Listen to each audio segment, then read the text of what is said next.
ईशा के कार्यक्रम इनसाइट में सदगुरु से पूछा गया कि क्या बिजनेस करते समय थोड़े तनाव के माहौल में काम करना अच्छा होता है। जानते हैं सदगुरु से। प्रश्न, सदगुरु, क्या तनाव और दबाव में फर्क होता है? अगर फर्क होता है तो वह फर्क क्या है? क्या हेल्दी प्रेशर जैसी भी कोई चीज होती है? सदगुरु कहते हैं, यह वाकई अफसोस की बात है कि जो लोग कामयाब है वे प्रेशर की बात कर रहे हैं, प्लेजर की नहीं। कामयाब लोग यह संदेश दे रहे हैं कि कामयाबी एक पीड़ा है। यह एक बहुत ही गलत संदेश है, क्योंकि कामयाबी मानव जीवन में सबसे मधुर चीज है। चाहे वो आपका बड़ा कारोबार हो या फिर घर पर किए जाने वाले छोटे छोटे काम हो, या फिर गोल्फ में शॉट लगाने की बात हो, या अपना नाक पोंछकर टिश्यू पेपर को डस्टबिन के अंदर फेंकना हो। आप हर काम में कामयाबी चाहते हैं।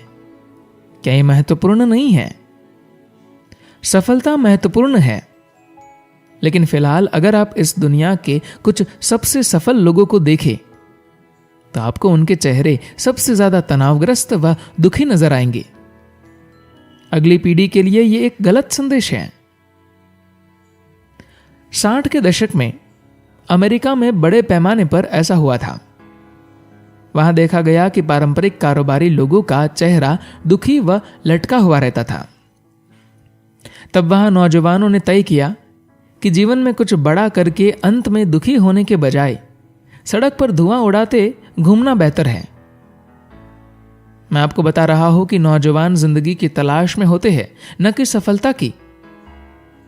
जब तक आप सफलता को जीने के एक महान तरीके के रूप में नहीं बदलते, और अगर यह संदेश हर और नहीं जाता, तो समाज सफलता की तलाश ही बंद कर देगा, और फिर निश्चित रूप से वह समाज पतन की ओर जाएगा। फिलहाल अपने समाज में सफलता की चाहत दिखाई देती है।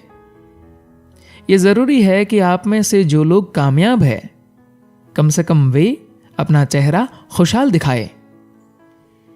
आपके ऊपर यह एक बड़ी जिम्मेदारी है कि आपके जरिए लोग कामयाबी को एक महान चीज के तौर पर देखें, पीड़ा के तौर पर नहीं। आखिर तकलीफ क्यों हो रही है? अब आप तनाव के बजाय एक थोड़ा बेहतर शब्द लाने की कोशिश कर रहे हैं, दबाव। आप इसे कारोबार की खुशी क्यों नहीं कह सकते? आप पर दबाव कब होता है? आप दबाव तभी महसूस करते हैं जब आप किसी ऐसी स्थिति का सामना करते हैं जिसे संभालना आप नहीं जानते, है ना? मान लीजिए कि फिलहाल मैं अशिक्षित हूं। ऐसे में अगर कोई मुझसे अपना नाम लिखने के लिए कहे तो मैं दबाव में आ जाऊंगा, क्योंकि मैं अपना नाम लिखना नहीं जानता।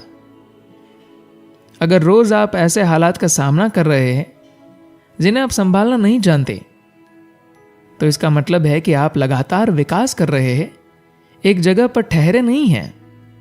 अगर आप रोज एक जैसी समस्याओं का ही सामना करेंगे जिन्हें आपको अच्छी तरह से संभालना आता है, तो शायद इसका मतलब है कि आप कहीं कोई तरक्की नहीं कर रहे, आप वहीं ठहर कर रह गए हैं।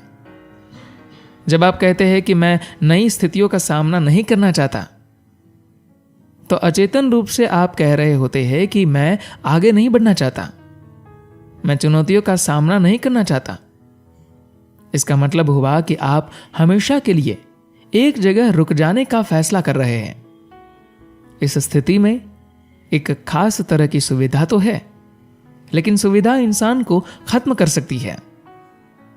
अगर आप काम के बोझ से थक कर और निढाल होकर मरते हैं तो यह चलेगा, लेकिन अगर आप बोरियत से मरते हैं तो ऐसी जिंदगी भयानक होगी।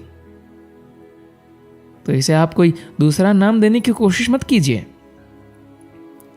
बस एक बात समझने की कोशिश कीजिए कि अगर आपका शरीर आपसे निर्देश लेता है तो आप सेहत को चुनेंगे या बीमारी को?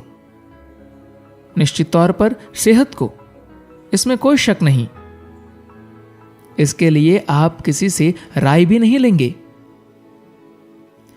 उसी तरह अगर आपका मन आपसे आदेश लेता तो आप खुशी और तनाव में से निश्चित तौर पर खुशी चुनेंगे। अगर आपकी भावनाएं आपसे निर्देश लेती है तो आप प्रेम, करुणा, सुखद एहसास को चुनेंगे। तो आपकी पसंद स्पष्ट है।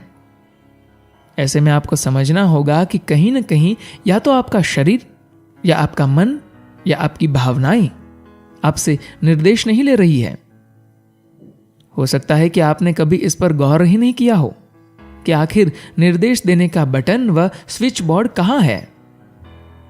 आपको कुछ नहीं पता, अब बस यूं ही बटन दबाए जा रहे हैं और उम्मीद कर रहे हैं कि यह काम करेगा।